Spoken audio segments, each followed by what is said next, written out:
Dinshaw sir, बहुत बहुत स्वागत है आपका सर। धन्यवाद जी बिजनेस को समय देने के लिए। सबसे पहले शुरुआत बाजार से करना चाहते हैं। लाइफ टाइम हाई के आसपास है बाजार। आज तो छोड़ दो, आप आए तो अच्छा मूड है एकदम। बाकी कल तक तो ऐसा लग रहा था कि बड़ा बोर हो रहे हैं, कह रहे तो क्या करें, कुछ काम नहीं है। हम तो फिर थोड़ी थोड़ी देर में मैं बीच में जाके समीर सर के ट्वीट ढूंढता हूँ कि अगर समीर सर ने कोई ट्वीट किया हो तो थोड़ा उससे मन लगे। कल कल हाँ, ये आज ही किया है। आज किया। आज तो मार्केट अच्छा मैंने हाँ देखा ही नहीं। हाँ जब मार्केट अच्छा नहीं होता तो मैं समीर सर के ट्वीट की तरह। अच्छा सर, आप ऐसे डल बोर मार्केट में आप क्या करते हैं?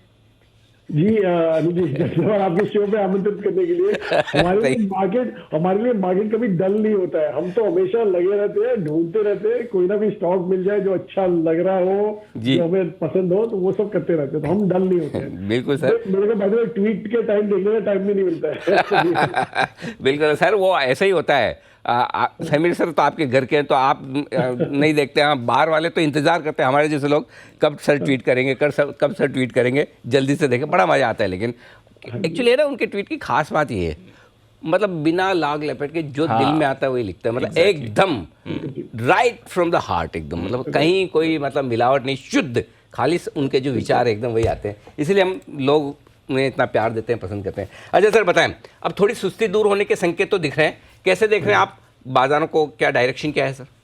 जी अनिल जी, एक चीज निश्चिंत है कि इंडिया का जो जगह रहेगी इस मार्केट में, ग्लोबल मार्केट में, वो एक ऊंचे ओहदे पे ही रहेगी अभी। तो वो तो हमारा एक निश्चिंत जो है वो गिवन है। क्योंकि आप देखिए अगले 4-5 साल के लिए, और मैं कंजर्वेटिव हूँ यहाँ पे जबकि 4-5 साल बोल रहा हूँ, इंडिया प्रॉब्ली एक फास्टेस्ट ग्रोइंग इकोनॉमी में से ऊपर रहेगा, सबसे ऊपर वही रहेगा। क्योंकि जैसे मैंने पहले भी बोला हुआ है कि एक तो इंटरनल कंजम्पशन ड्राइव करेगी हमारी इकोनॉमी को, और दूसरा जो एक्सपोर्ट ओरिएंटेड फोकस आ गया है हमारे गवर्नमेंट को, मतलब हमारे मार्केट जो अट्रैक्ट कर रहे हैं हम लोग कैपिटल बाहर से, वो एक्सपोर्ट ओरिएंटेड मैन्युफैक्चरिंग होगा। तो वहाँ दोनों सर्विसेज में हमें हमेशा हम लोग अव्वल रहे थे, क्योंकि एक्सपोर्ट सर्विसेज प्रॉब्ली हमारा सबसे ज्यादा था। तो इसलिए हमें ये लगता है कि एक जो जो हमारी गति आ जाएगी हमारी इकोनॉमी की ग्रोथ में, वो इतनी, मतलब हमें नंबर 1 पे तो रखी ही रखी, लेकिन एज अ रिजल्ट क्या होगा कि जो फॉरेन इन्वेस्टर है, नॉट ओनली जो इक्विटी में करता है, बट जो आपकी मैन्युफैक्चरिंग को भी देख रहा है इंडिया को एज अ बेस, वो इग्नोर नहीं कर सकते हैं। उल्टा हमें तो ऐसा लगता है कि ये डेकेड के पहले, मतलब 2027-28 तक हम प्रॉब्ली तीसरे नंबर पे आ जाएंगे in terms of number large economies of the world. और इतनी बड़ी इकोनॉमी जो इतनी फास्ट पेस पे ग्रो करेगी, वो तो इग्नोर नहीं हो सकती है। तो इसलिए हमें लग रहा है कि यहाँ से, मतलब एक्चुअली देखा जाए तो इंडिया ने बहुत बढ़िया किया है ये साल। ईयर टू डेट तक तो इंडिया ने बहुत ही बढ़िया किया है कंपेयर टू ग्लोबल मार्केट्स। तो उसके चलते वैल्यूएशन हमारे थोड़े स्ट्रेच हो गई, बिकॉज हमने बढ़िया किया और वो लोग करेक्ट हो रहे हैं। तो इसलिए थोड़ा हमें ये लगता है कि ब्रीदर शायद बाजार में दिखेगा, जो कि दिखा था लास्ट ये पूरा महीना भी आपको ब्रीदर टाइप ही दिखा है। और थोड़ा मार्केट ऊपर नीचे एक बैंड में रहेगा, और मे बी अगले 2 क्वार्टर के लिए आपके पास अपॉर्चुनिटी है जहां पे आप अच्छी तरह से अपने स्टॉक को देख सकते हैं, स्टडी कर सकते हैं और पिकअप कर सकते हैं। ओके, तो ये आपके लिए सबसे बढ़िया चीज़ आपने जो बताई पहली सेंटेंस में कि इंडिया का जो ओहदा है, हमारी जो पोजीशन है ग्लोबल मार्केट्स में मजबूत रहेगी। लेकिन ये जो बाकी लोगों का हाल है, कभी ये एक ज़माने में हमें देख के ऐसा कहते क्या इंडिया ऐसा कर रहा है, क्या इन्फ्लेशन है यहाँ पे, क्या ग्रोथ नहीं है। आज हम तो खैर हम अच्छे लोग हैं, हम ऐसा नीचे की नज़र से देखते नहीं उनको, हम तो अब भी इज्जत देते हैं। लेकिन हाल तो उनका बुरा ही है सर, बराबर है, चाहे वो ब्रिटेन हो, अमेरिका हो। तो ग्लोबल मार्केट से डरना है, या जो जितना ख़राब होना था, जो बुरी खबरें आनी थी, जो कुछ भी मतलब नेगेटिविटी थी, वो निकल गई, अभी बाकी है सर? जी देखिए अनिल जी, हम तो हिस्ट्री देख के हम थोड़ा लेसन सीखने की ट्राई करते हैं। तो जी। अगर आप हिस्ट्री में देखें, तो अगर जो एवरेज बेयर मार्केट जो यूएस का, क्योंकि US is the main indicator, वो अगर जो वो समझ जाए तो आई थिंक दुनिया समझ जाएगी वहां पे। लेकिन यूएस का जो एवरेज बेयर मार्केट आप देखें, और सबसे बड़ा जो बेयर मार्केट था वो तो आपका 2029 का, सॉरी 1929 का था, जो ग्रेट डिप्रेशन का था। पर अगर जो आप वो निकाल दें तो एवरेज बेयर मार्केट 9 से 9.5 महीने के आसपास है, 270-280 दिन बनता है।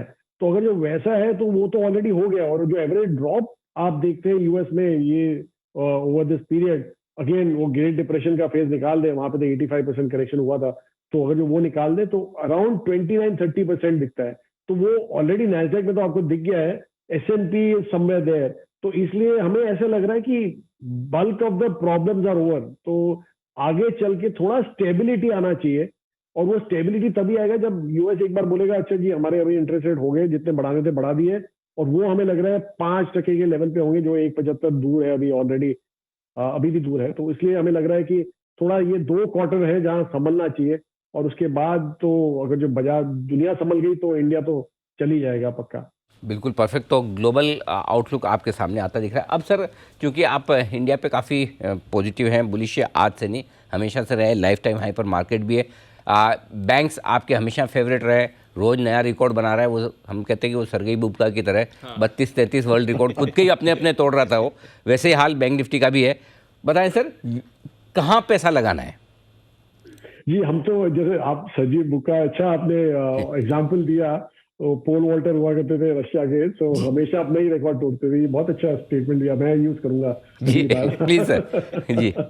बट एनीवे, तो हमें तो यही लगता है कि बैंक्स में तो बने ही रहे। इनफैक्ट हमारे को हमारे टॉप जो पोजीशन थी वो इतनी ज्यादा हो गई थी, तो हमने कहा अभी दूसरे बैंक ढूंढते हैं। तो इसलिए हमने एक रिलेटिवली मिड कैप स्पेस में 2 और बैंक्स ढूंढे हमने, जो एक तो रीजनल फोकस्ड है, और दूसरा काफी पेन हुआ था उस बैंक में अर्लियर जब कोविड वगैरह हुआ था, लेकिन बाद में काफी संभल गया था। इनफैक्ट अभी राइट बैक चालू है। तो हम ये मिड कैप स्पेस में ढूंढ रहे हैं अभी बैंक्स के नाम, तो वो हमने किया है। तो इसलिए तो हमें लग रहा है कि यहाँ से, जैसे मैंने पहले भी बोला हुआ है, जब इकोनॉमी चलती है जोरों की, तो banks are the biggest participants in that. अगर जो आप हिस्ट्री में अगेन जाके देखें, जब यूएस हुआ था 2 से 5 ट्रिलियन, जो कि मिड 70 से मिड 80s के बीच में मूव था, और जो चाइना में हुआ था अगेन जो अर्ली 2000 से मिड 2000 तक उनका हुआ था, ये मूव काफी जल्दी पहुंच गए थे वो तो 2 से 5 के बीच में, क्योंकि कंजम्पशन किक्ड इन।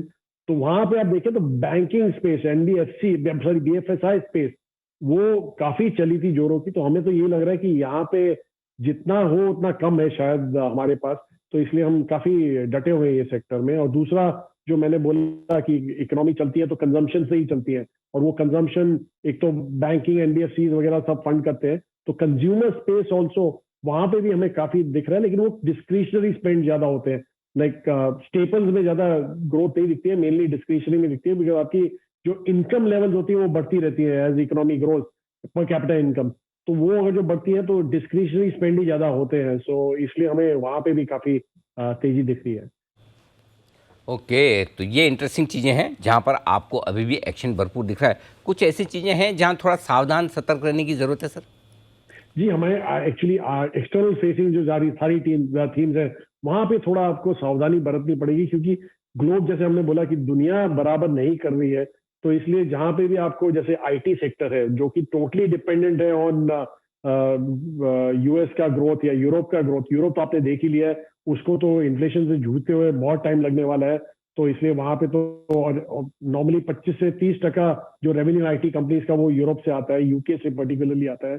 तो वहां पे आपको थोड़ी सावधानी बरतनी पड़ेगी, क्योंकि हमें लग रहा है कि दिसंबर, अभी तक तो जो नंबर्स आए हैं वो काफी अच्छे ही आए हैं, मतलब इतने खराब नहीं थे।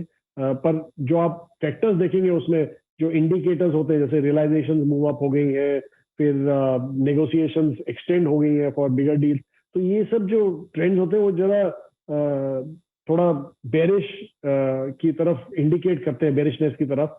तो इसलिए हमें लग रहा है कि दिसंबर क्वार्टर तक प्रॉब्ली आपको एक्चुअल पिक्चर पता चलेगा, जब दिसंबर के क्वार्टर के नंबर आएंगे कि कितना लग रहा है उनको ग्रोथ आगे चलते गए।